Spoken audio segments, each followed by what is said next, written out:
안녕하세요. 오늘은 2024년도 출산 후 혜택에 대해 말씀드리려고 합니다. 잘 알지 못하고 놓치시는 분들도 많다고 알고 있는데요. 아래 내용을 꼭 숙지하셔서 놓치는 분들 없이 이런 혜택들은 다 누렸으면 좋겠습니다. 먼저 전국적으로 공통 지원되는 부분부터 알아보겠습니다. 첫 번째로 첫 만남 이용권 바우처입니다. 출생하는 모든 아동에게 출산 시 최초 1회 200만 원의 바우처 포인트를 줍니다. 이 바우처 포인트는 임신 시 발급받았던 국민행복카드로 들어오게 되는데요. 둘째부터는 200만 원에서 300만 원으로 증액되었습니다. 참고하셔야 될 사항으로는 출생일로부터 1년간 사용이 가능하며 모든 업종에서 사용이 가능하지만 유흥업소라든가 성인용품, 마사지, 레저, 면세점 이런 곳은 사용이 불가하니까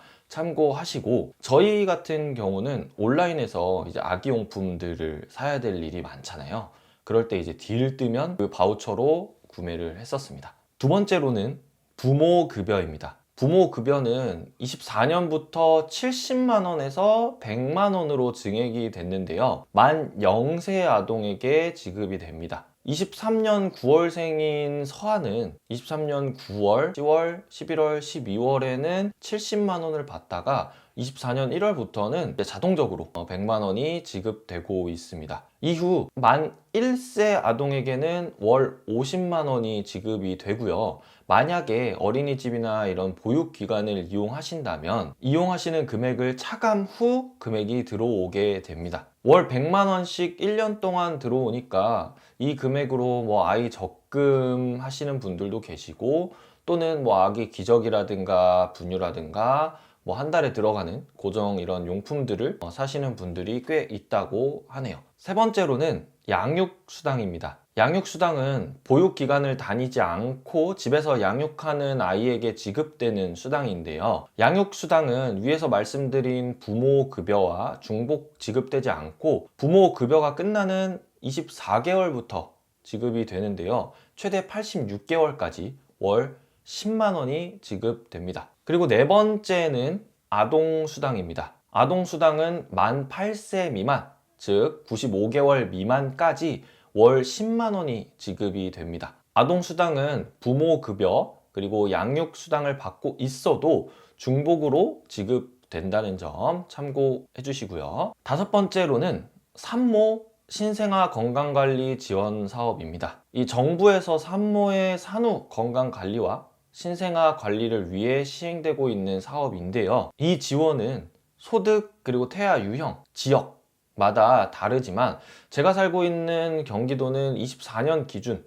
소득과 상관없이 지원이 가능하다고 하니 참고해 주시고요. 다른 지역에 살고 계신 분들은 보건소에 문의하시면 친절하게 답변을 해 주시니까 꼭 전화로 문의해 주시길 바랍니다. 그리고 여섯 번째로는 출산 가구 전기료 경감입니다.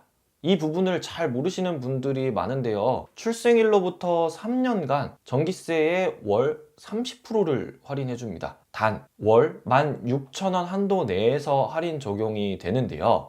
이거를 정리를 하자면 53,330원을 쓰셨을 때 30%가 16,000원 정도 되니까요. 53,000원 정도 쓰시면 16,000원 정도 한 달에 할인 적용이 됩니다. 그래서 이제 아이가 있으신 분들은 에어컨 혹은 선풍기를 이제 24시간 풀 가동하시는 분들이 많은데 큰 금액은 아닐 수 있지만 그래도 도움은 되니까 꼭 신청을 하셔서 혜택을 받아보시면 좋을 것 같고, 신청하는 방법은 한전 고객센터에 전화를 하시거나 한전 인터넷에서 신청이 가능을 하고요. 아파트에 사시는 분들은 관리사무소에서 한전에 신청했다고 하면 이제 다음 달 관리비 내역 보시면 할인이 들어가거나, 혹은 관리사무소에서 신청이 완료됐다 라고 이렇게 다시 한번 알려주니까 참고해 주시길 바랍니다. 위 내용은 나라에서 지급되거나 시행되는 부분이었으며, 지금부터는 지자체, 살고 계신 지역에 지원되는 지급 내용을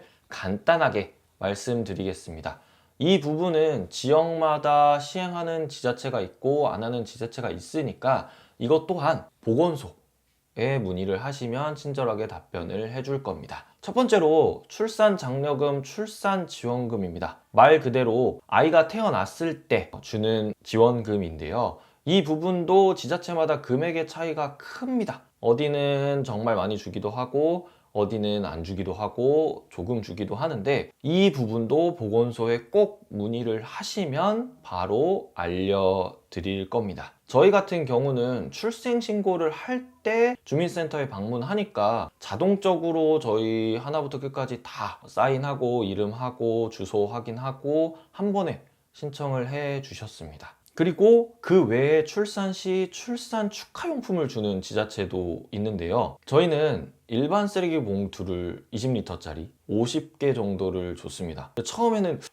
이거를 굳이 왜 주나 싶었는데 이제는 너무 잘 알 것 같더라고요. 아기 기저귀가 하루에 몇 번씩 갈아 끼고 하다 보니까 20리터도 정말 작게 느껴지던데, 이것도 생각보다 큰 도움이 되고 있습니다. 그리고 또한 모유 수유를 하시는 산모들은 꼭 필요한 유축기가 있죠.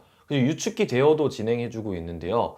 지자체마다 제품이 다르기 때문에 산후조리원에서 미리 신청하고 대여를 받으시고, 그리고 깔때기나 부속품은 산후조리원에 계실 때 주문하셔서 퇴소하셔서 바로 사용하시면 좋을 것 같고, 모유수유를 하시면서 양이 많거나 적거나 혹은 모유수유가 하기가 어려우신 분들도 고민이 정말 많을 텐데요. 클리닉 서비스를 시행하는 지자체도 있으니까 위에 제가 말씀드린 부분은 거주하고 계신 보건소에 문의하시면 됩니다.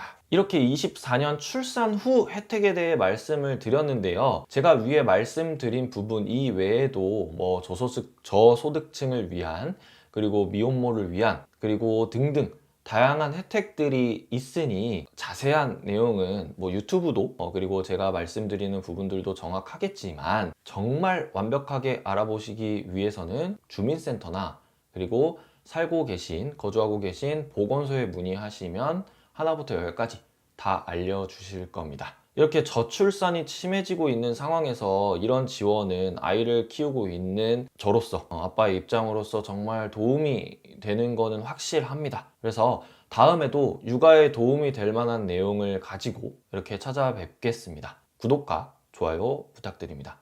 감사합니다.